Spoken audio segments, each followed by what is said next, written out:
김 빠지는 말이지만 이 이야기는 재미가 없습니다. 그런데도 르긴의 대표작이면서 사람들의 입에 가장 많이 오르내리는 작품 가운데 하나입니다. 작품의 길이를 생각하면 어떻게 이렇게 짧은 소설이 사람들의 기억에 오래 남고 끊임없이 논란거리가 될 수 있을까 싶을 정도입니다. 이 소설은 사건 중심의 소설이 아니라 주제 중심의 소설이라 할 수 있습니다.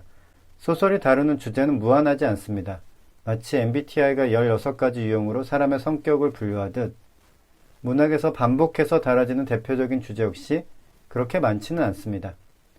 오멜라스를 떠나는 사람들의 주제는 독특하지만 완전히 새로운 것은 아닙니다. 르긴 자신도 작품에 관한 설명에서 도스토옙스키의 까라마조프가의 형제들에 등장하는 속죄한 개념을 언급합니다.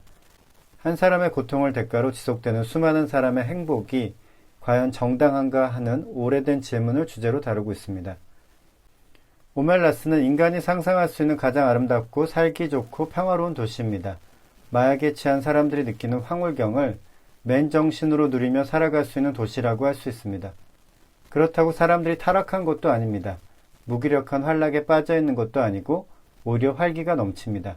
사람들은 친절하고 폭력도 거의 찾아볼 수 없습니다.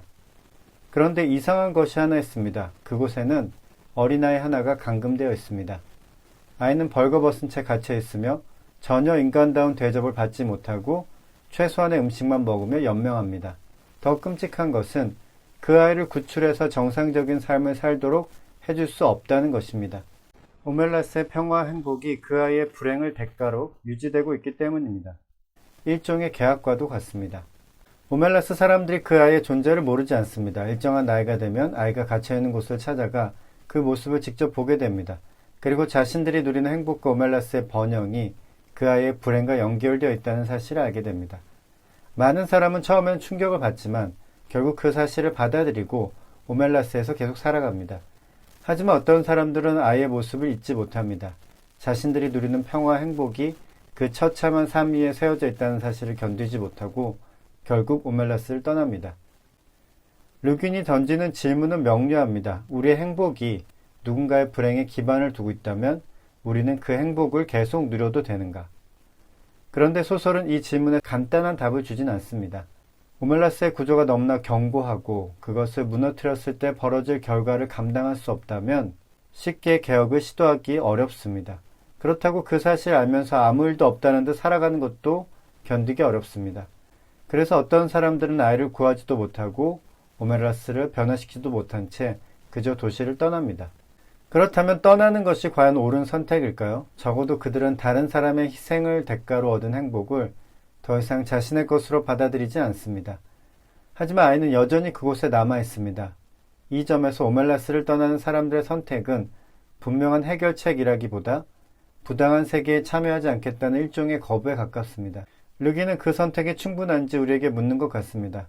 속죄양은 아주 오래된 주제입니다. 고대 유대교의 속죄 의식에서는 공동체의 죄를 염소에게 지어 광야로 내보냈습니다. 한 존재가 공동체의 죄와 불행을 대신 짊어진다는 발상입니다. 기독교에서도 예수는 하나님의 어린 양으로 불리며 인류를 위해 희생한 존재로 이해되어 왔습니다. 르네 지라르는 희생양을 비롯한 여러 저작에서 공동체가 한 사람에게 폭력과 책임을 집중시키면서 질서를 유지하는 희생양 메커니즘을 분석했고 기독교가 그 메커니즘을 폭로한다고 해석했습니다. 결국 오멜라스를 떠나는 사람들이 묻는 것도 이와 비슷합니다. 누군가의 생존과 행복을 위해 힘없는 다른 누군가가 불행해야 한다면 어떻게 해야 할까요? 그것이 우리가 사는 세상의 구조이며 어쩔 수 없는 현실이라고 한다면 우리는 그것을 받아들이고 그 안에서 살아가야 할까요? 아니면 설령 세상을 바꾸지는 못하더라도 적어도 그 구조에 참여하기를 거부해야 할까요? 르기는 소설의 마지막에서 오멜라스를 떠나는 사람들을 어딘지 알 수 없는 곳으로 걸어가게 합니다. 그곳이 더 나은 세상인지조차 알 수 없습니다. 어쩌면 그런 곳은 존재하지 않을지도 모릅니다. 그런데도 그들은 떠납니다. 그리고 르기는 묘하게도 그들이 어디로 가는지는 몰라도 자신이 가야 할 곳은 알고 있는 듯하다고 말합니다. 저는 바로 이 지점이 이 짧은 소설을 오래 기억하게 만드는 힘이라고 생각합니다. 문제는 무엇이 옳은지를 아는 데서 끝나지 않습니다. 옳지 않은 세계 속에서 나는 어떻게 살아갈 것인가?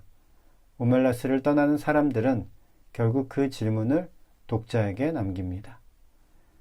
어슐라 K 르긴의 오멜라스를 떠나는 사람들이었습니다.